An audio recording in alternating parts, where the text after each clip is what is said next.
हरितालिका व्रत कथा। सूत जी बोले, जिन श्री पार्वती जी के घुंघराले केस कल्प वृक्ष के फूलों से ढके हुए हैं और जो सुंदर एवं नए वस्त्रों को धारण करने वाली है तथा कपालों की माला से जिनका मस्तक शोभा मान्य है और दिगंबर रूपधारी शंकर भगवान है, उनको नमस्कार है। कैलाश पर्वत की सुंदर विशाल चोटी पर विराजमान भगवान शंकर से गौरी जी ने पूछा, हे प्रभु, आप मुझे गुप्त से गुप्त किसी व्रत का कथा सुनाइए। हे स्वामिन, यदि आप मुझ पर प्रसन्न हो तो ऐसा व्रत बताने की कृपा करें जो सभी धर्मों का सार हो और जिसके करने में थोड़ा परिश्रम हो और फल भी विशेष प्राप्त हो जाए। यह भी बताने की कृपा करें कि मैं आपकी पत्नी किस व्रत के प्रभाव से हुई हूँ। हे जगत के स्वामिन, आदि मध्य अंत से रहित हैं, आप मेरे पति किस दान अथवा पुण्य के प्रभाव से हुए हैं। शंकर जी बोले, हे देवी सुनो, मैं तुमसे वह उत्तम व्रत कहता हूँ जो परम गोपनीय एवं मेरा सर्वस्व है।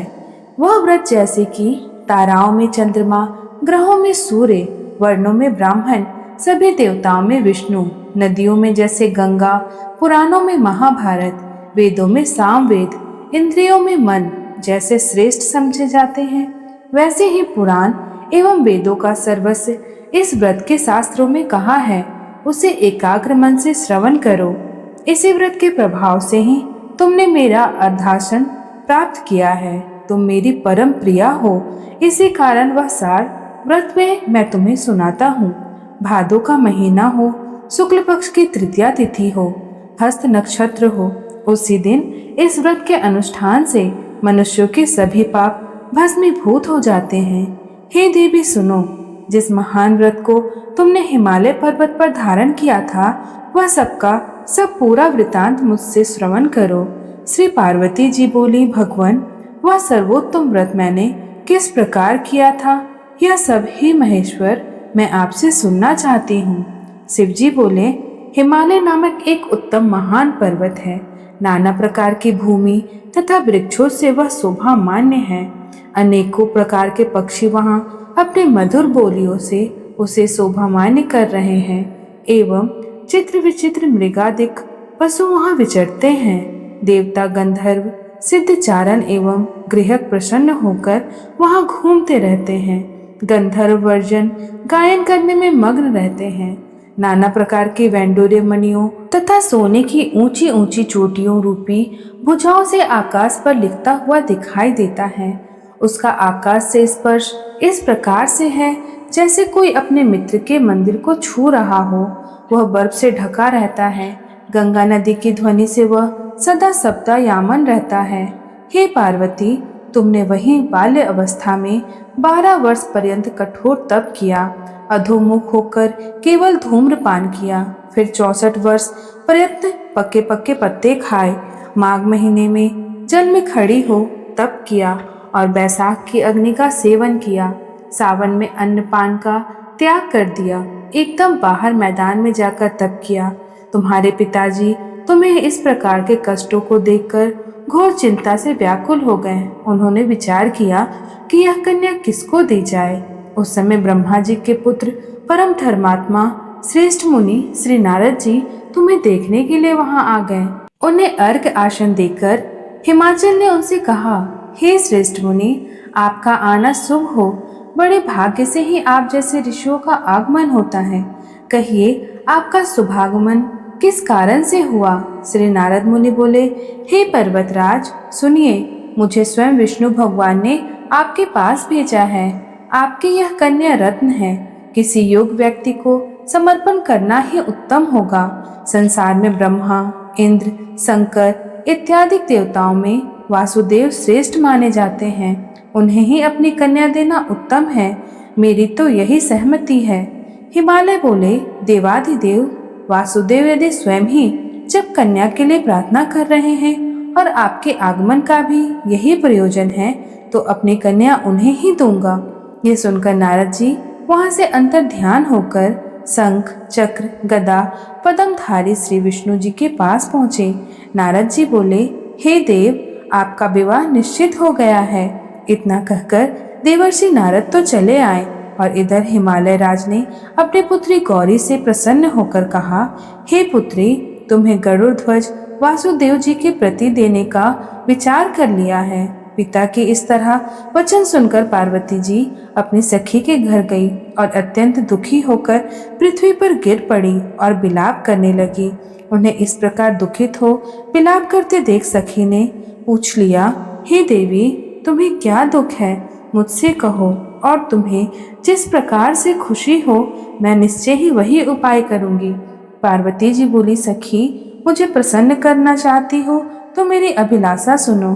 हे सखी, मैं कुछ और चाहती हूँ। मेरे पिता इसके विपरीत करना चाहते हैं, इसीलिए हे प्यारी सखी, मैं अब अपनी देह त्याग कर दूंगी। तब पार्वती जी के ऐसे वचन सुन सखी ने कहा, पार्वती, तुम घबराओ नहीं, हम दोनों यहाँ से निकलकर ऐसे वन में पहुँच जाएंगे जिसे तुम्हारे पिता जान ही नहीं सकेंगे। इस प्रकार आपस में राय करके श्री पार्वती जी को वह घोर वन में ले गई। तब पिता हिमालय राज ने अपनी पुत्री को घर में ना देखकर इधर उधर खोज किया, घर घर ढूंढा, किंतु वह ना मिली। तो विचार करने लगे, मेरी पुत्री को देव दानव किन्नरों से कौन ले गया है? मैंने नारद के आगे विष्णु जी के प्रति कन्या देने की प्रतिज्ञा की थी, अब मैं क्या दूंगा? इस प्रकार की चिंता करते करते वे मूर्छित होकर गिर पड़े।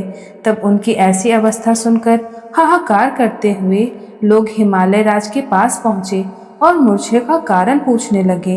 हिमालय बोले, किसी दुष्ट आत्मा ने मेरी कन्या का अपहरण कर लिया है, अथवा किसी काल सर्प ने उसे काट लिया है या सिंह व्याघ्र ने उसे मार डाला है। पता नहीं मेरी कन्या कहाँ चली गई, किस दुष्ट ने उसे हर लिया है। ऐसा कहते कहते शोक से संतप्त होकर हिमालय राज वायु में कंपयमान महावृक्ष के समान कांपने लगे। तुम्हारे पिता ने सिंह व्याघ्र भालुक आदि हिंसक पशुओं से भरे हुए एक वन से दूसरे वन में जा जाकर तुम्हें ढूंढने का बहुत बड़ा प्रयत्न किया। इधर अपनी सखियों के साथ एक घोर वन में तुम भी जा पहुंची। वहां एक सुंदर नदी बह रही थी और उसके तट पर बहुत बड़ी गुफा थी जिसे तुमने देखा। तब अपनी सखियों के साथ तुमने उस गुफा में प्रवेश किया। खाना पीना त्याग करके वहां तुमने मेरी पार्वती युक्त बालुका लिंग स्थापित किया। उस दिन भादो मास की तृतीया थी, साथ में हस्त नक्षत्र था। मेरी अर्चना तुमने बड़े प्रेम से आरंभ की, बाजों तथा गीतों के साथ रात में जागरण भी किया। इस प्रकार तुम्हारा परम श्रेष्ठ व्रत हुआ। उसी व्रत के प्रभाव से मेरा आसन हिल गया और तत्काल मैं भी प्रकट हो गया जहाँ तुम सखियों के साथ थी। मैंने दर्शन देकर कहा कि हे वारानने, वर मांगो। तब तुम बोली, हे देव महेश्वर, यदि आप प्रसन्न हो तो मेरे स्वामी बनिए। तब मैंने तथा अस्तु कहा, फिर वहां से अंतर ध्यान होकर कैलाश पर पहुंचा। इधर जब प्रातः काल हुआ, तुमने मेरे लिंग मूर्ति का नदी में विसर्जन किया। अपने सखियों के साथ वन में प्राप्त कंदमूल आदि खाकर तुमने पारण किया। हे सुंदरी, उसी स्थान पर सखियों के साथ तुम सो गई। हिमालय राज तुम्हारे पिता भी उस घोर वन में आ पहुंचे। अपना खाना पीना त्याग कर वन में चारों ओर तुम्हें ढूंढने लगे। नदी के किनारे दो कन्याओं को सोता हुआ उन्होंने देख लिया और पहचान लिया। फिर तो तुम्हें उठाकर गोदी में लेकर तुमसे कहने लगे, हे पुत्री, सिंह व्याघ्र आदि पशुओं से पूर्ण इस घोर वन में तुम क्यों आई? तब श्री पार्वती जी बोली, पिताजी सुनिए, आप मुझे विष्णु को देना चाहते हैं। आपकी यह बात मुझे अच्छी न लगी, इसीलिए मैं वन में चली आई। यदि आप मेरा विवाह शंकर के साथ करें तो मैं घर चलूंगी, नहीं तो यही रहने का मैंने निश्चय कर लिया है। तब तुम्हारे पिता ने कहा कि एव मस्तु, मैं शंकर के साथ ही तुम्हारा विवाह करूंगा। उनके ऐसा कहने पर ही तब तुम घर में आई। तुम्हारे पिताजी ने तब विवाह विधि से तुमको मुझे समर्पित कर दिया। हे पार्वती, उसी व्रत का प्रभाव है जिससे तुम्हारे सौभाग्य की वृद्धि हो गई। अभी तक किसी के सम्मुख मैंने इस व्रत राज का वर्णन नहीं किया। हे देवी, इस व्रत राज का नाम भी अब श्रवण कीजिए, क्योंकि तुम अपनी सखी के साथ ही इस व्रत के प्रभाव से हरी गई। इस कारण इस व्रत का नाम हरितालिका हुआ। पार्वती जी बोली, हे प्रभु, आपने इसका नाम तो कहा, कृपया करके इसकी विधि भी कहिए। इसके करने से कौन सा फल मिलता है, कौन सा पुण्य लाभ होता है और किस प्रकार से कौन इस व्रत को करे। ईश्वर बोले, हे देवी सुनो, यह व्रत सौभाग्यवर्धक है। जिसको सौभाग्य की इच्छा हो वह यत्न पूर्वक इस व्रत को करे। सबसे प्रथम वेदी की रचना करे, उसमें 4 केले के खंभे रोपित करे, चारों ओर बंदरवार बांधे, ऊपर वस्त्र बांधे, विविध रंगों के और भी अनेक वस्त्र लगाएं। उस मंडप के नीचे की भूमि को अनेक चंदन आदि सुगंधित जल द्वारा लीपे, शंख मृदंग आदि बाजे बजवाएं। वह मंडप मेरा मंदिर है, इसीलिए नाना प्रकार के मंगल गीत वहां होने चाहिए। शुद्ध रेती का मेरा लिंग श्री पार्वती के साथ ही वहां स्थापित करें। बहुत से पुष्पों के द्वारा गंध धूप आदि से मेरा पूजन करें। फिर नाना प्रकार के मिष्ठान आदि और नैवेद्य समर्पित करें और रात को जागरण करें। नारियल, सुपारियां, मौसमियां, नींबू, बकुल, बीजपूर, नारंगियां एवं और भी ऋतु अनुसार बहुत से फल, उस ऋतु में होने वाले नाना प्रकार के कंदमूल, सुगंधित धूप दीप आदि सब लेकर इन मंत्रों द्वारा पूजन करके चढ़ाएं। मंत्र यह है, शिव शांत पंचमुखी शूली नंदी भृंगी महाकाल गणों से युक्त शंभु आपको नमस्कार है। शिव शिवप्रिया प्रकृति सृष्टि हेतु श्री पार्वती सर्व मंगला रूपा शिव रूपा जगत रूपा आपको नमस्कार है। हे शिवे नित्य कल्याणकारिणी जगदम्बे शिव स्वरूपे आपको बारंबार नमस्कार है। आप ब्रह्मचारिणी हो, जगत की धात्री सिंह वाहिनी हो, आपको नमस्कार है। संसार के भय संताप से मेरी रक्षा कीजिए।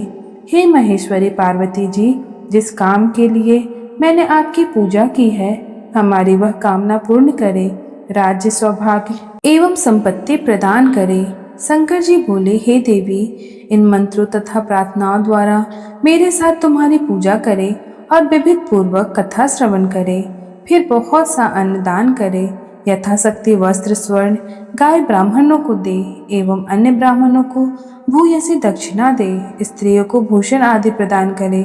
हे देवी, जो स्त्री अपने पति के साथ भक्ति युक्त चित्त से सर्वश्रेष्ठ व्रत को सुनती तथा करती है, उसके सभी पाप नष्ट हो जाते हैं। 7 जन्मों तक उसे राज्य की प्राप्ति होती है, सौभाग्य की वृद्धि होती है। और जो नारी भादों के शुक्ल पक्ष की तृतीया के दिन व्रत नहीं धारण करती, आहार कर लेती है, वह 7 जन्मों तक बंधे रहती है एवं जन्म जन्म में विधवा हो जाती है, दरिद्रता पाकर अनेक कष्ट उठाती है, उसे पुत्र शोक छोड़ता ही नहीं। और जो उपवास नहीं करती वह घोर नरक में पड़ती है। अन्न के आहार करने से उसे सूकरी का जन्म मिलता है, फल खाने से बानरी होती है, जल पीने से जोक होती है, दुग्ध में आकर सर्पनी होती है, मांसाहार से व्याघ्री होती है, दही खाने से बिल्ली होती है, मिठाई खा लेने पर चींटी होती है, सभी वस्तुएं खा लेने पर मक्खी हो जाती है, सो जाने पर अजगरी का जन्म पाती है, पति के साथ ठगी करने पर मुर्गी होती है। शिवजी बोले, इसी कारण सभी स्त्रियों को प्रयत्न पूर्वक सदा यह व्रत करते रहना चाहिए। सोने तांबे एवं बांस के बने अथवा मिट्टी के पात्र में अन्न रख के फिर फल वस्त्र दक्षिणा आदि यह सब श्रद्धा पूर्वक विद्वान श्रेष्ठ ब्राह्मण को दान करे, उनके अनंतर पारण अर्थात भोजन करे। हे देवी, जो स्त्री इस प्रकार सदा व्रत करती रहती है, वह तुम्हारे समान ही अपने पति के साथ इस पृथ्वी पर अनेक भोगों को प्राप्त करके सदानंद विहार करती है और अंत में शिव का सानिध्य प्राप्त करती है। इस कथा के श्रवण करने से हजारों अश्वमेध एवं 100 वाजपेयी यज्ञ का फल होता है। श्री शिवजी बोले, हे देवी, इस प्रकार मैंने आपको सर्वश्रेष्ठ व्रत का महात्म्य सुनाया है। इसके अनुष्ठान मात्र से करोड़ों यज्ञ का पुण्य फल प्राप्त होता है। जय शिव शंभु, हर हर महादेव।